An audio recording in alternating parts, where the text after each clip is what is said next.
what is up? It's Morgan's Mystic Emporium here, and today I'm going to film a bookshelf tour. So yeah, if that's something that interests you, feel free to stick around. And yeah, let's get into it. So this is the bookshelf in its entirety. As you can see, this is mostly where my witchy book collection is, and then I have some other titles and a couple of art kits and sketchbooks over here, along with some other knickknacks. And also disclaimer, I have not bought these books. These were given to me by a family member before the controversy around J.K. Rowling came out. I just want to make it clear, I do not support J.K. Rowling. These are just books that I happen to have in my collection because they were given to me by a family member. So yeah, with that disclaimer out of the way, I'm going to take you through some of my favorite books that are in my collection.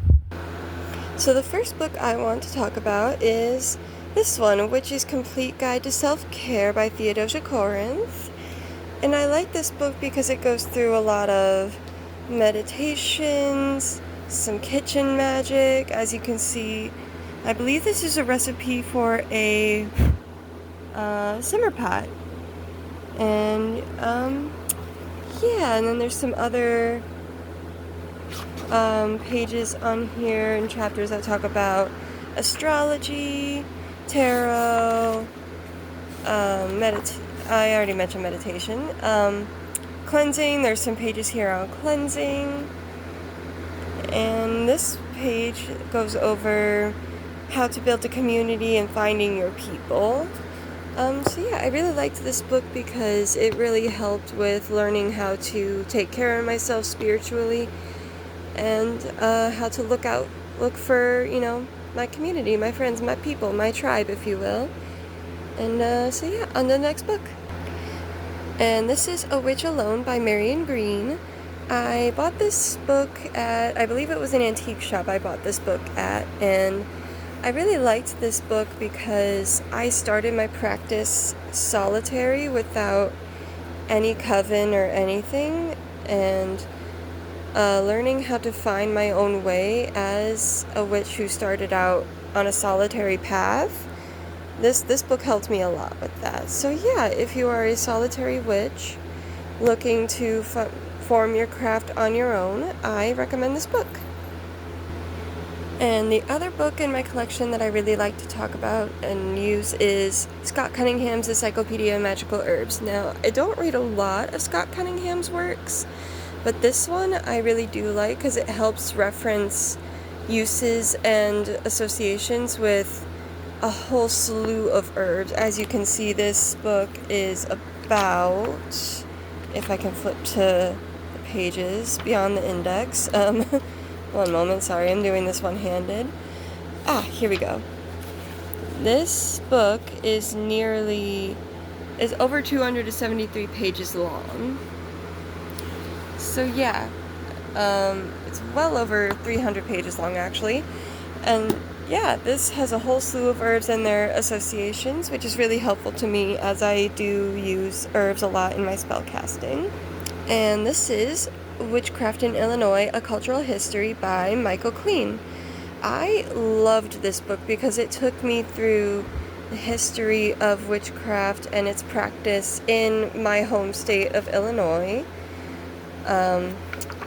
And it was really interesting to me to read about everything that happened over here close to the Windy City, and the history of different practices. Like if I flip back a few pages, where is it? I saw it just a moment ago. I'm sorry. Again, I'm trying to do this one-handed with the camera in my hand. Here we go. Witch balls or witch bullets. That was a common practice in the Midwest, and what witch bullets are is you throw it at somebody and it will bring them misfortune and can even bring them serious harm if the intent is that strong. So yeah, I liked this book because it takes me through a lot of the history of the craft and its practices in my home state. Now these two books, The Witch's Way by Sean Robbins and Leanna Greenway, and also Basic Witches by no, not Jax, Jaya Saxena. Sorry, I had trouble reading that at first. And Jess Zimmerman. These two books, though they are heavily based in Wicca, also really helps develop my craft because these have practical and also very interesting spell work in them, and also this helped me learn a little bit about like archangels, although the archangels aren't really a big part of my practice. It was interesting to learn about them, and it also goes over like astrology, spirit communication. This book is a little more on the practical side. It goes over finding yourself, finding your style, cutting people off that are harmful to you,